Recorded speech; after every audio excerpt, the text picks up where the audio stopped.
Good evening, gang, and welcome to It's All About Arts. My name is Glenn Williams, and I'm your host, and we're coming to you live from our beautiful studios here at BNN-TV, and you're more than welcome to join us if you'd like. We're at 617-708-3290.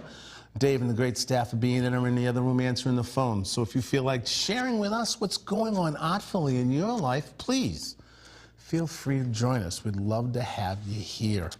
I want a big shout out to the cats out in Rosendale. Listen, you know, you've seen them around the city, and they are amazing. These pianos that they've dropped in all over the place. It's in our second week at the Farmers Market in Adams Park in Rosie Square, and it has turned into this amazing artistic musical experience. From kids, bang, bang, bang, bang, bang, bang, to virtuos. I mean, it's incredible musicians coming out and playing these amazing, beautiful piano pieces. Kudos to the people that put it together. It's an organization that's called Play Me, I'm Yours.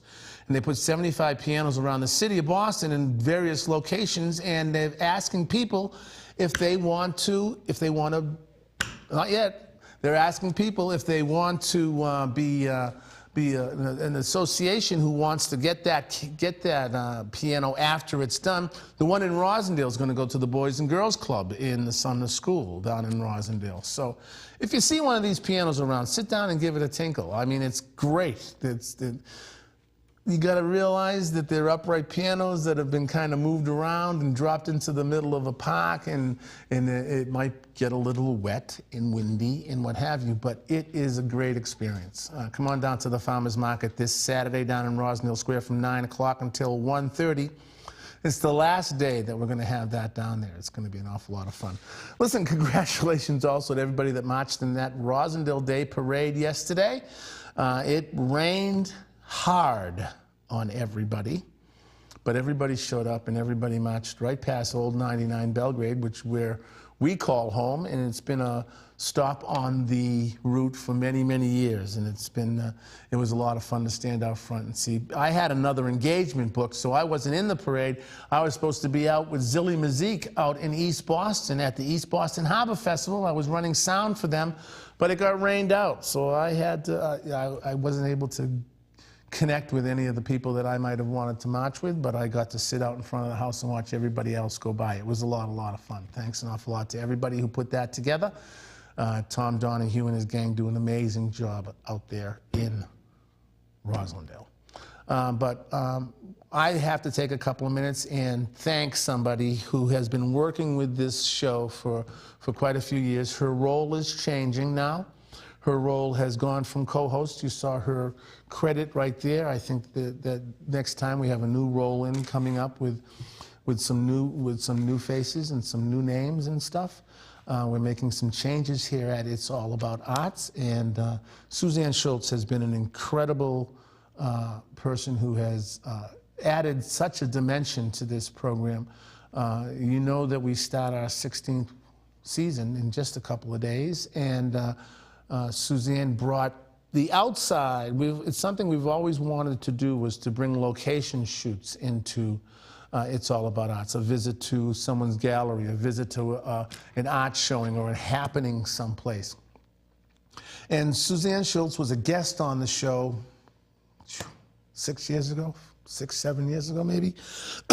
And she was just starting a company called Canvas Fine Arts. And Canvas Fine Arts they represent artists. They get them shown in various fantastic places, the Liberty Hotel, all kinds of different venues around the city of Boston. Neiman Marcus is one of their big spots. But she's a different kind of broker. She's somebody who not only, sees the dollar sign and hangs it up and walks away. She's also kind of mentoring and working with the artists themselves, and that's kind of a new thing. But it's become so successful that Suzanne has grown. She's international now, and we're going to miss her as our co-host, but we're striving on. We're moving on. She will be one of our producers. She will be still sending the fabulous guests that she's been sending to us in the past. But I want to make sure that I say thank you to her on the air, because she has really escalated the program to another level. She's sent in a great video that we're going to be looking at in just a very few minutes, and she's going to continue to do that kind of contribution to It's All About Art. So we're we're saddened, but we're happy. I think we're going to be moving into a new direction, a new look. It's All About Arts. I think I'm very excited about that. But thank you, Suzanne. You've done great work for us, and we really appreciate. She'll be back. You know, she'll still come on as a guest and tell us what's going on with Canvas Fine Arts. But we're going to move on to different things in the future. So we're very, very happy and pleased with her. Keeping us on the air, we're very, very happy with our affiliation with the great Boston Main Streets program. Boston Main Streets is a volunteer-driven organization that helps revitalize the business districts in various parts of the city. I mean, there's 19 of them. Back in 1985, 86, the then City Councilor Tom Menino, who is now the outgoing great mayor of the city of Boston, was our city councilor out in West Roxbury and High Park area. And he brought an organization in called Main Streets that helped revitalize the business district. And like the mission was to work with the property owners and get them the right kind of demographic information so they'll know what kind of business to put in the ground floor. Once they got that right business in there, there was a marketing committee and a design committee. The design committee is a committee that would help them with the look of their store, making sure that the signage was correct, making sure that the windows were dressed properly, make sure there's, you know, they get through all that permitting stuff. What can I put outside? Is it okay to do this? Is it okay to do that? The design committee, which is, again, made up of volunteers, architects, designers, artists, all kinds of different people that do all of these different things to make your business look neato, would help them with their signage. And if they would take that service from Main Streets, they would pay for half of the signage, which can be very costly to a mom and pop store opening up for the first time. And the only stipulation is you had to get rid of the grate. So you take the grates down and leave your store open so that people can see it and it doesn't look like a prison with the bars out in front of it. That help pay for it. And lo and behold, you know, what we discovered out in Rosendale and High Park is that no one's going to come by and break your windows. It is very difficult to, you know, to sink your whole family's fortune into an enterprise and be afraid that something's going to happen, but we've discovered that doesn't happen. Then there is the promotions committee, which puts on all of these great events. One coming up very, very soon that I'll be hosting. I'll be the MC for the Taste of Rosendale. Make sure you get your tickets for that. That is going to be on the 17th. And what they do is they have a bunch of the fantastic restaurants around the area come, and you buy a ticket, you come in and you go around and eat all of this fantastic food. The great Cornell is going to be there. Cornell Sugarfoot is going to be doing the entertaining. I'm going to be the MC. And our great mayor is going to be there for a cook-off. There's going to be a kind of a cooking demonstration.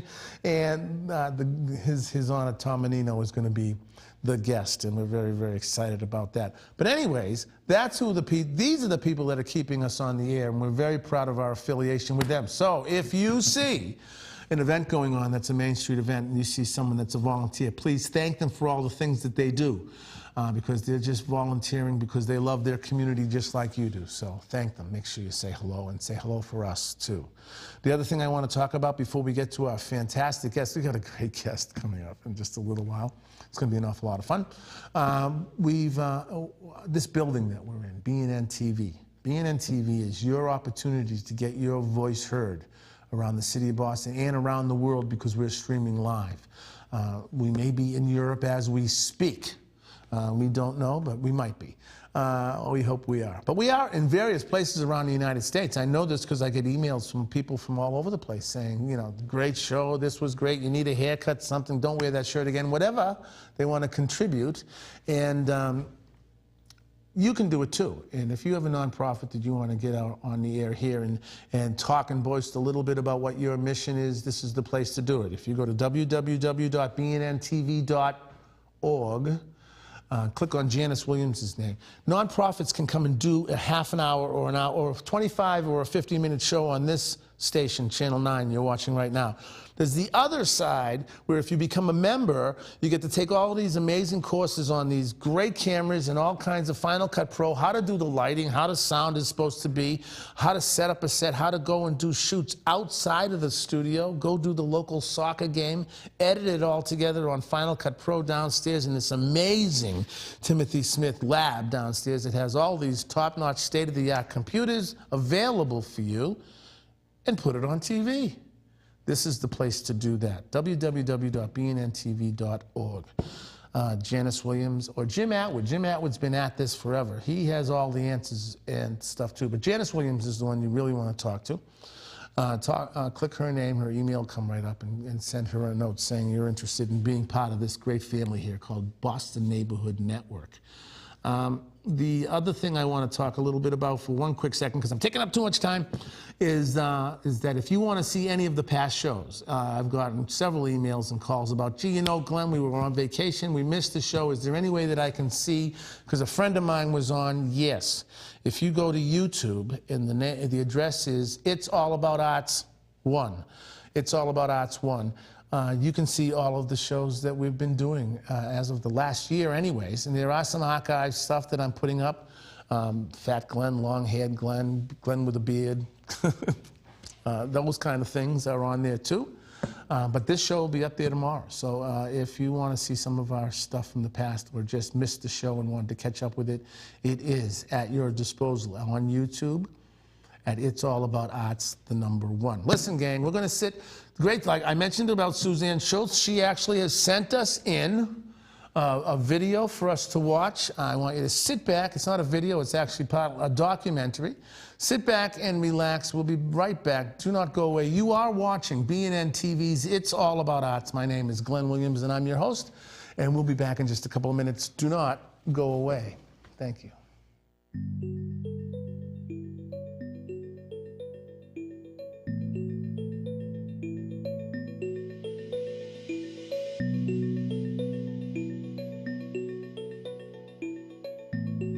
My most recent collection has been inspired by world travels and basically just running into some crazy natural disasters.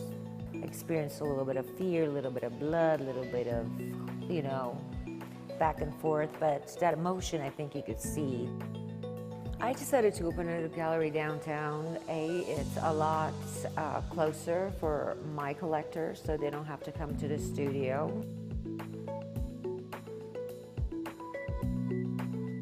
Another reason is that I really wanted to focus on giving other artists an opportunity to exhibit with me. And you know, she's helping me with my career, she's helping me with my work. I'm a pretty well-known artist, but she has rekindled something in me that is absolutely exciting. And I'm just very grateful for that. So for me, when I look at her work, and work that has similar types of attributes, it's of the moment. When I look at it, I feel of the moment. I don't think of the past, I don't think of the future, I think of now. She's definitely a life force that just sweeps you away like one of her cyclone paintings. She's amazing. Natalina has an energy that is hard to describe and unbelievable, and I think you see it in your paintings. I was fortunate enough to be in her studio this last week, and I got to see her newest work.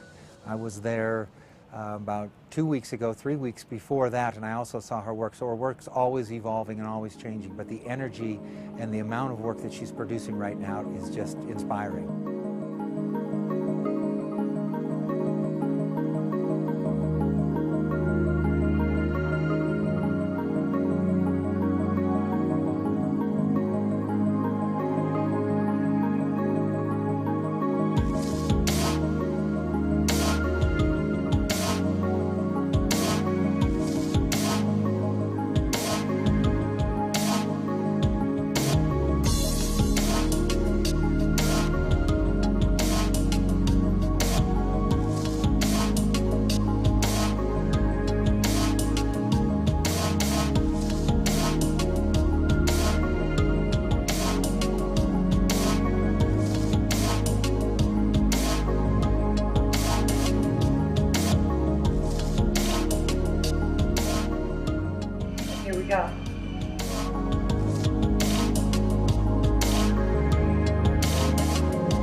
mad painter, yeah, I am. I love to dance. I love to just absolutely let loose and absorb from the paint to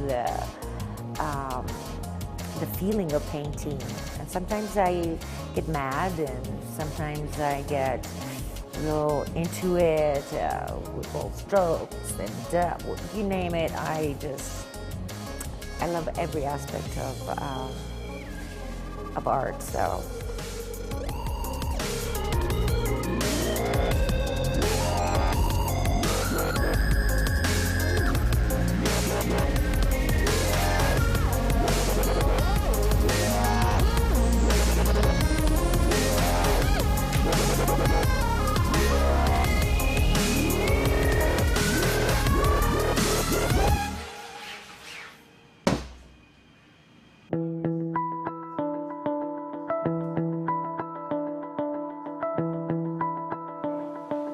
Half an hour for 6 pieces? Half an hour. That's a world record right there.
And what I really liked about Natalina was her enthusiasm, her creativity, and her openness to just put it everywhere. I mean, showing it in a penthouse like this, it couldn't look more beautiful. And now it has all this space and room to grow and change and morph, and like galleries do. So I'm honored to be a participant and a loved one. The location is just phenomenal. The Golden Triangle, it is the arts, you know?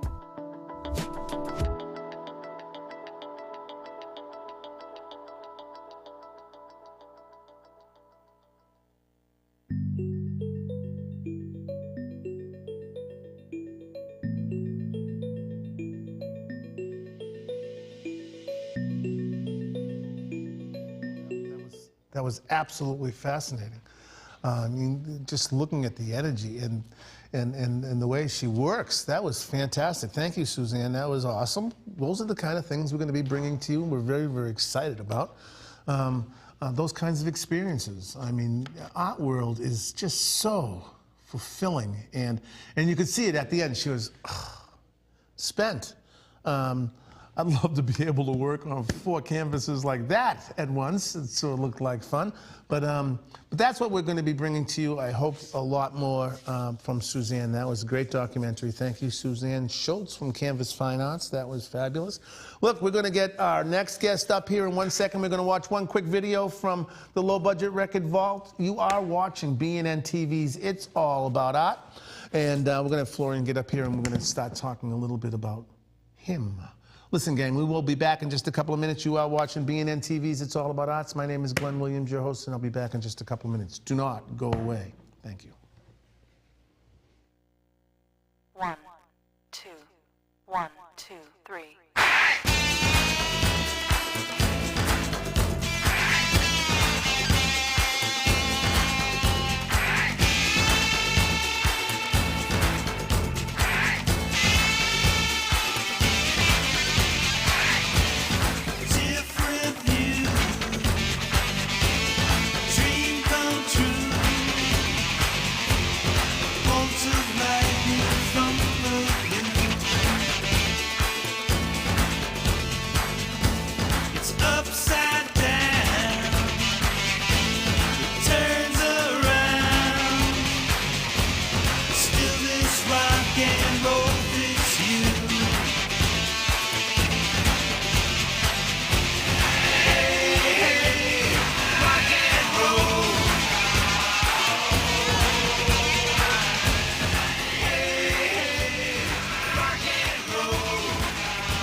Thank you very much for hanging in there with us, gang. And that was Low Budget Records out of the old vault, something mighty old by now. I do want to remind you that if you want to see any of these programs that we're doing here at BNN-TV, you can see it by going to YouTube and dialing into the address It's All About Arts. One will get you right here, and right now it's my great pleasure and honor to introduce you to Florian Dombois. Did I get it? Yeah, that's right. Okay. Don't tease me, you. Florian, how are you? I'm fine. Welcome to the studio. Thank you very much for coming in and being our guest tonight. I like to start off, well, I mean, if you had to categorize and there was a drop-down menu, it said, okay, you're putting this profile together, and you had to identify yourself as an artist, what kind of moniker would you put on yourself? That's always a difficult one. That's why I start with Put me on the trap first. well, if you had to categorize yourself, I mean... Pretty much, I think, maybe post-conceptual art or something like that. Okay, pop conceptual. That's probably a great description of it. Yeah. Tell us a little bit about what you're doing right now. What you're... I'm in the city for setting up a piece in the area of Boston College. Mm-hmm. No, Boston University, that's the difference. Boston University. Big difference. Yeah. Make that mistake on campus. Yeah, I should go. I'm afraid now leaving It's it.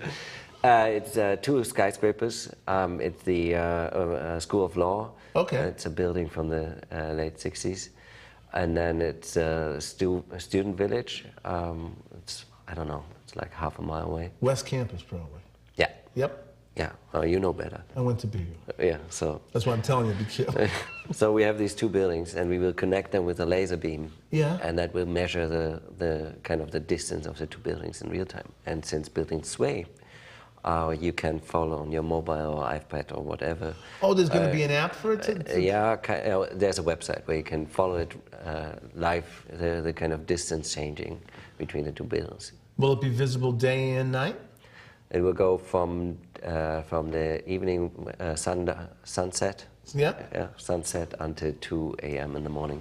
When is this going to take place? From now to 3, no, whatever, Thursday till Sunday. So it's right now. Yeah. Oh, this is It's fast. almost like I'm just a step away from the engineers to set up all the measurement devices. So you're not only implying the obvious artistic and kind of spectacle thing of it, but there's also engineering involved, and there's... Yeah, I mean, if you measure these distances, you need some technical people. Mm-hmm. So it's a very cool guy from Lightwave. They are doing laser shows all around the world, but they are also kind of taking care for the measurement now. That's fascinating. Will there be a happening to go along with it? It's, the reason why it's set up is a conference called Transcultural Exchange, and they invited me. And for that conference, which also is from Thursday to Sunday, I don't know, 350 or even more artists coming from all around the world together to see each other in Boston. That's great. Now I can tell by your accent that you're not from Rosendale. Not directly. Philadelphia, is it that I'm picking up? No, I'm sorry. You're quite European, aren't you? Yeah. I'm from Berlin. Yes. And how long have you been in the States here this time through? 1 night. 1 night? You just come in? Yeah, just arrived yesterday. Not for this show, for the big show. You told me when I saw you, you said, you just come in from my program. Yeah. Well, that's good. Yeah, more or less. Well, this is the kind, thank you very much for taking out a few moments of your obvious, very busy time to come in and help us with our program tonight. I think that it's a fascinating concept and a great thing that's going to happen. And I think that you're going to draw a lot of attention, especially with the conference happening. Are there any other things going on in conjunction with this for the conference?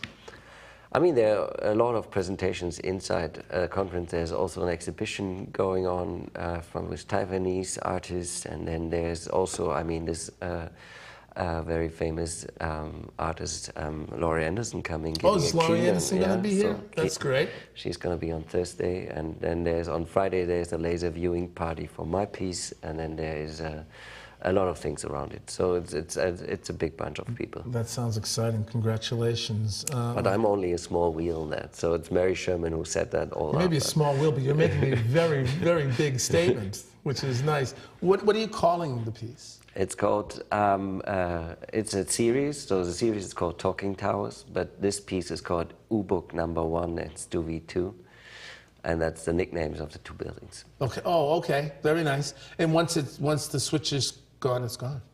It's gone, yeah. Yeah. It's ephemer. Do you say that? Ephemer? Ephemer. I don't know what that means. It's like volatile. Oh, yes. It's okay. It's okay to say that, yes.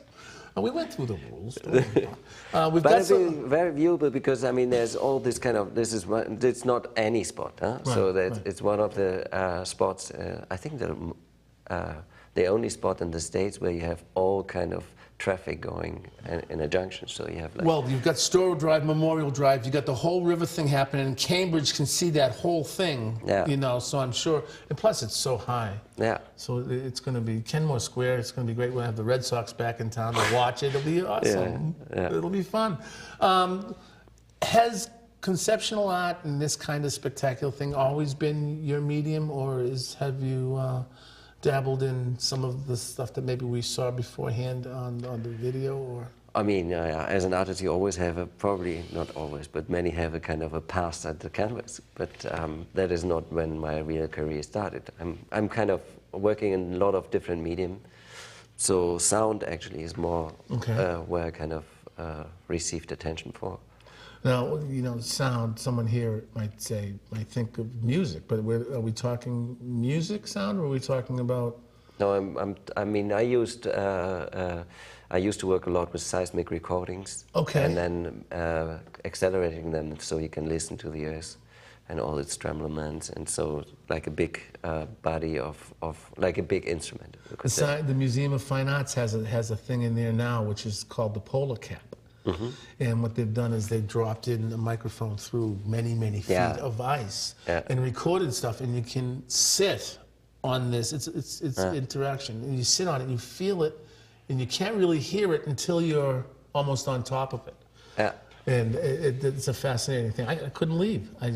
I can imagine. I mean, I didn't see that one, but there's a live streaming radio station from the German Antarctic station, which is called Palaoa or something like that. Yeah. And when you follow that, it's like, sounds are amazing. It's really, I mean, it's really amazing. I mean, it's not only soothing, but it's like it's a part of our world that you don't get directly in contact with because it's so far away, you know? And I think noise is so interesting. Mm-hmm. I mean, all these kind of... Well, what are some of the other things that you've done as far as capturing noise? Are you out there with a Shure microphone and digital performer on a laptop and just letting it happen, or creating it? Or? No, these things have been kind of produced because you need these very sensible instruments. Mm-hmm. So I get these recordings and I transform them into sound pieces, but I stage them as in different manners. So they had been in visual art shows as kind of sound installations, but I'm doing once in a while a concert. So it's a kind of a laptop concert, you could say. Right.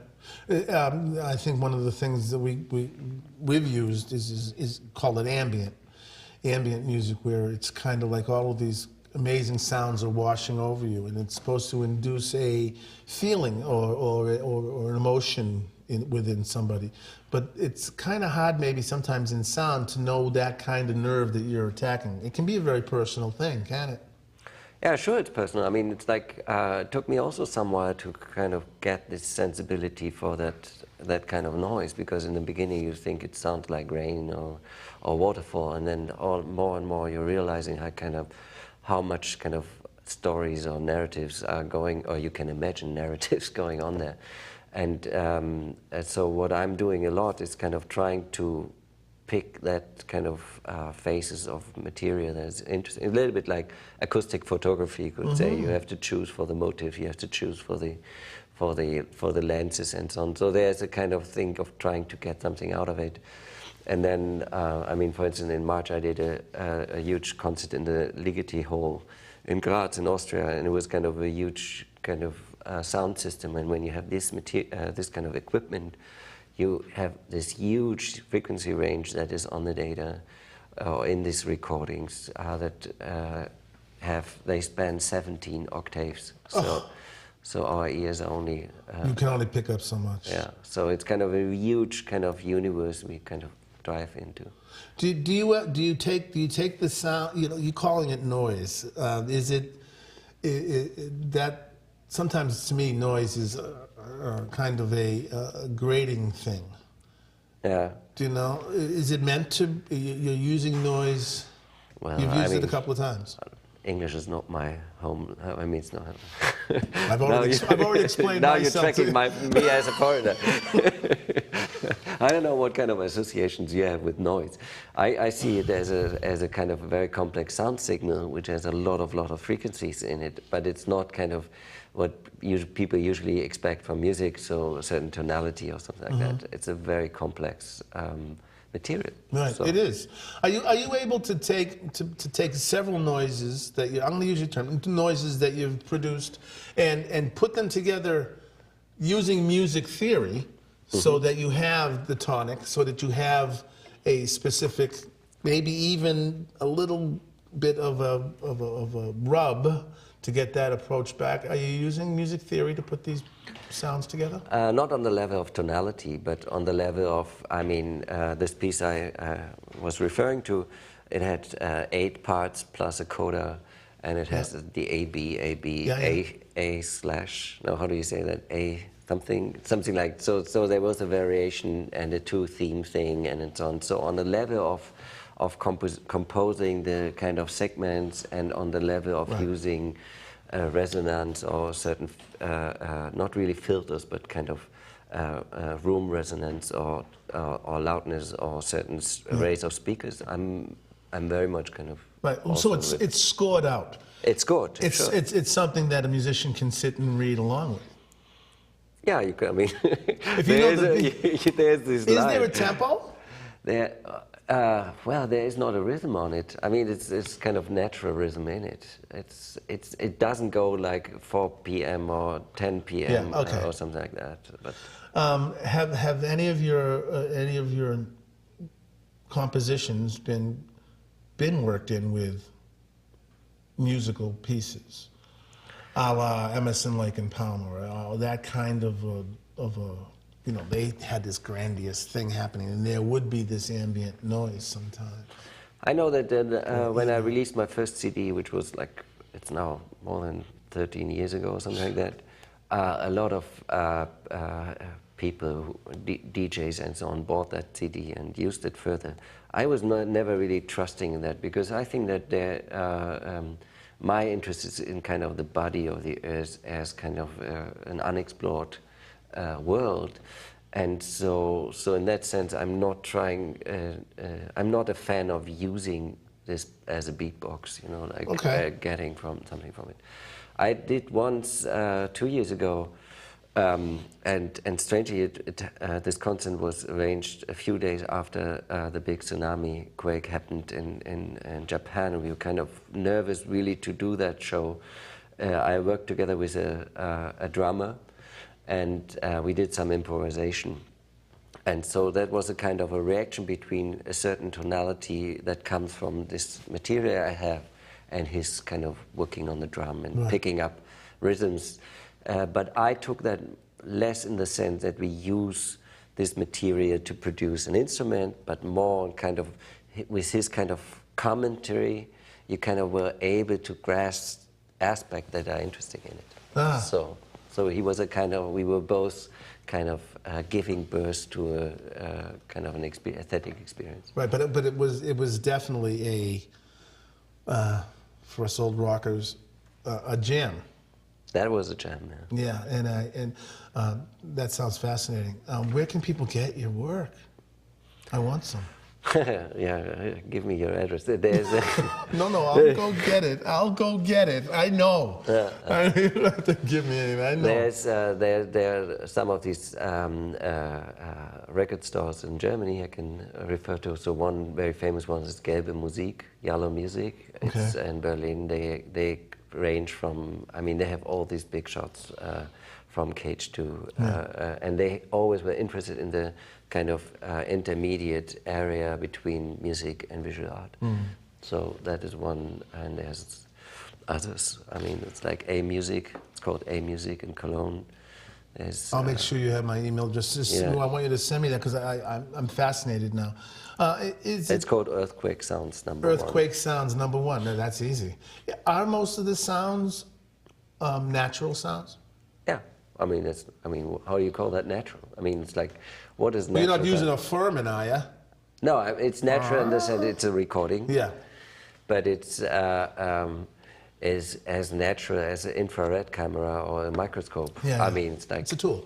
It's, Will there be any... See, the American, it's like calling someone's visual art stuff. That's where, you know, the noise, but the noise is good. Will there be any of your noise, of your sounds, of your compositions going on with this installation at BU? No, but there's, in a way you could say there's surely my past plays into here, because you could also read these kind of skyscrapers as needles of seismometers. I mean, and the motion. And the motion, it's not only the swinging by wind, but it's also kind of earth movement in that. So it's a kind of a low frequency sound piece. I'm glad we've come back to that, because we've got some images of some of your work. We'll walk through them and you'll let me know, please. We're going to see it right here. That's Boston University. Yeah, that's the School of Law, and it's a photograph that was taken from the other side of the river, and then to simulate and make people aware what it will look like. There's a red line, and this is where we are working at the moment right now, where we have the laser and the measurement devices, and we shoot, and maybe we take the other picture. We shoot to the other building. Ah, yes, it is West Campus. Yeah, and you realize that that these two buildings have something in common in their structure. So that was built 10 years ago, and the architectural company, it was not a single architect, but the company picked up a lot of the structure. I mean, this kind of tower in there, and it's tilted roof, and so on. So it's kind of a... And the other thing that's just hitting me is that it's going to reflect in the water. Yeah, hopefully. Yeah. Depends on the wind. On the wind. And this is images of what? Part of the... I think that's the conference 2 years ago. Yeah. So that happens every second year. I wasn't attending that one. I came to know Mary Sherman just briefly after that. But What do you think Laurie Anderson's going to do? I hope she's going to do one of the really great performances. I mean, I saw her a number of times. She's really she's really cool. She's out, yes, she is way out there, and it's very, very entertaining. You know, some of us take this word entertaining so literally sometimes, and we put this kind of definition and restriction to it, where it's got to be singer-songwriter, sing a love song, you know, and that's kind of like the degree of some of the entertainment that we think about, but these kind of things are they bigger in Europe than they are here? Is it because... You mean this kind of avant-garde use? Avant-garde use of noise and music and sound and space? I don't know. I mean, I can say at least Laurie Anderson is kind of really talented in playing this kind of in-between. I mean, when she sold her records 20 years ago, she got on a kind of in the charts or something. No, like that. she had some very big hits here in the States. And at the same time, she's really kind of taken serious as a deep thinking, serious artist. And I think it's.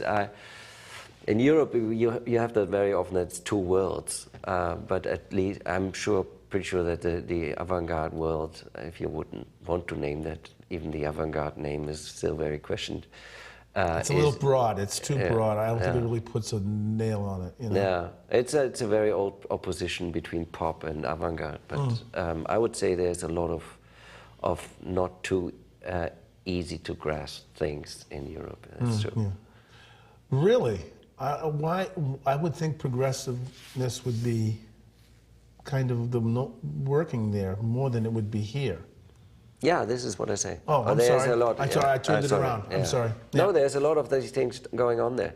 I mean, it's I don't know what it has to do with. I mean, you have to explain me why those things are hold back. Maybe Because here we're singer-songwriters, we sing love songs. So what do you expect? I know. What more do you want? Exactly. No, but I mean, do you really think that art and entertainment is the same?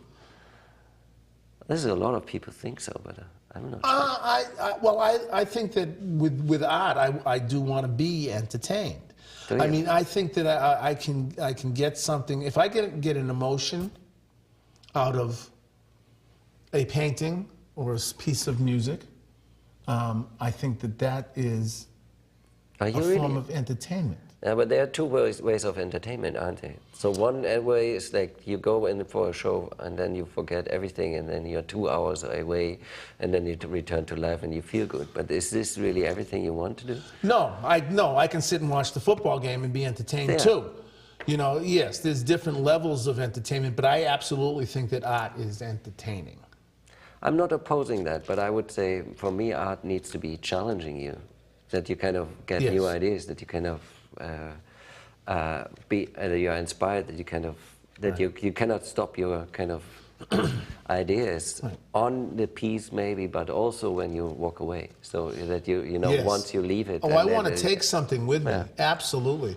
And art isn't all meadow, beach, sails, clouds. Right, it's not. And it is what that woman was doing with Susan was bam. I think that is very entertaining. I thought that the watching her do that was entertaining. Yeah, sure. It's a lot of fun. Do you Germany? Let's talk about home for a couple of minutes. I'm a big Beatle fan, and all I know about Germany is the Reaper Bar. So that's the only thing I know. That was very long ago. That's more than 50 years. I hope so. I hope you've grown since that. But what are the galleries like? Are there places where there are artists colonies and people creating? Yeah. You know. I mean, the biggest competitor to New York is meanwhile Berlin, isn't it? Is it? So I mean, they call it the center, the European Center for the Arts. There's like I don't know, hundreds of galleries and thousands of artists. A friend of a friend did a piece where he would walk around in the center of Berlin and ask people, you know, by accident on the street, what is their job? And it turned out like 80% called themselves an artist. All artists. So it's really kind of a crowd. You have $50, How is art portrayed educationally in Germany for our younger citizens? Is it as I'm hoping that it's as important in the structure of growing as it should be? Yeah, I mean, there's different art schools everywhere, and I mean, it's interesting because I'm teaching at an art school in Switzerland, which has a totally different tradition. But in Germany, Austria, they have settled all these kind of art schools, mostly in the late 19th century. And with this kind of idea of the big artist being the master and then having his pupils. And they still follow that tradition because they have all these big shots to become art professors there. And it reads like a who's who. Yeah, but it is a progression. It's a stepping stone. Yeah, I mean, this Bologna system, we call that, which is your system of bachelor-master, has been established in the last 10 years in Europe, all over. Good. So they have this idea of progression. Yeah. But now we're talking about visual arts. Surely there is music, which is very strong. Usually it's like, they are usually the biggest departments. Is the music an arts department? Yeah. Good. Within the arts. Oh, okay. So the strongest. Within the arts. Yeah, within the arts, then music is usually like. Well, everybody wants to write love songs. Yeah, this is it. Yeah. I mean, how do you get the girl if you don't write love songs? I got to tell you, thank you for coming and spending a couple of your precious moments with us. Good luck with this. You know, I'm going to make sure that during that time I'm going to be driving through. I want to see this. Yeah, go up and down the pike. Just go. Turnpike, isn't it called Turnpike? The Turnpike will do it. Yeah, you know, you can probably see it during the Mass Pike if you're going down the Mass Pike because you're going past BU. And I'm sure, but I think you should see it from there. I think where I'd like to see it is from the Cambridge side of the river, and get that reflection in the water. I think I'll take some. Maybe see each other. Maybe we run into each other. I got to tell you, Florian, thank you so much for being here with us and taking some time. Yeah, good luck. Pleasure. How long are you here in the States for? Another 8-9 days. 8 or 9 days, and then it's back to Switzerland. Switzerland, where you're. Yeah. What kind of thing are you teaching? What are you doing? I'm teaching art. What age? What level? What grade? Master. Master. And I have 2 PhD students. Actually, one from the States. And is it history or conception or is it what kind of art? There I go again with the tough questions. Yeah, the course I'm giving at the moment is called "What Did You Do This Morning?" And it's only about how to structure the day. And the strange thing is, you might think it's a silly idea, you know, how to schedule a day. But even Goethe, the famous writer, German writer, said there's nothing so difficult than to schedule a day. You know how I do it? It's downhill all the way. Yeah. And when the day is over, it's when I hit the bottom. Yeah, but it's like you touch a lot of serious questions when you start from side. I bet you do. I do a course called "What Does Art Look Like and What Does Music? What does art sound like and what does music look like?" And it gives our students an opportunity to really listen. Yeah, absolutely. No, I mean that's why I'm interested very much in this kind of meeting between the different art forms, because they can tell each other a lot. Oh, they do. They most certainly do. I mean, you show a segment of a movie and without the sound. I mean, the obvious one is the beginning of Jaws or one of those things, but you don't have Williams's incredible emotional music happening. It's half the emotion comes from that. You know, so it's just so much fun. Well, you know, thank you so much for being here. Once again, good luck. Don't move. Listen, gang, thanks an awful lot. Just a couple of more things I want to make sure that I get through to you. I do want to take another couple of minutes, please, to thank the great Suzanne Schultz for being a member of this program for so long and doing some of the great things that she does. If you're ever at Neiman Marcus or if you're over at the Liberty Hotel and you see some beautiful art hanging up someplace, the reason it's there is because of Suzanne Schultz and her dedication to the artists of this community and to the rooms of this community, and make sure that the public gets a chance to see everything as beautiful as they can. We talked a little bit about how it is, you know, it's an emotional thing. Art is, and it really is, and it helps keep us focused. It helps keep us part of what makes us a strong community, and we feel that the arts is a huge thing. When we started doing this show at the beginning, the object of the game was that our mission was to humanize the artist. I'd been sick and tired of hearing people say, "I can't go down to Newbury Street, they don't want me down there." You know? So that's not true. And I would talk people into going to openings, just not only for the art, but specifically to meet the artists. And there are some things going around the city of Boston that are just like that. They're called Open Studios. And Rosendale Open Studios is going to be the first weekend in November. Please get out into your community and check it out, because it's an opportunity to meet the artist in their creative environment. And us, Janice, super producer Janice and I are going to be at Art Studio 99 right up on Belgrade Ave. We're going to be there for the whole weekend, unveiling some of the new things that we've done. And you are more than welcome and invited to come to our studio. And we look forward to seeing you. Listen, gang, get out there and do something artful for yourself this week, will you? Get over to the Charles. What's the day again? When is it going to be? Thursday. This Thursday. A couple of days from now. Get out there to the Charles between sunset and 2 a.m. every day till Sunday. Including Sunday. Including Sunday night. So please get out there and enjoy that. Look for us. We'll be wandering around, looking up. Right? Sure. Checking it out. Listen, gang, thanks an awful lot for being here with us. And like I like to say every week, please keep in the forefront of your minds our mothers, fathers, sons and daughters, aunts and uncles, nieces and nephews on foreign soil. Please do something artful. Do it for them. We won't be here next week. It's a holiday. But right after that, we'll be back with a new look show, and we look forward to your input and telling us how we're doing. So thanks an awful lot for being here. Good night, folks. We'll dig you next time, okay?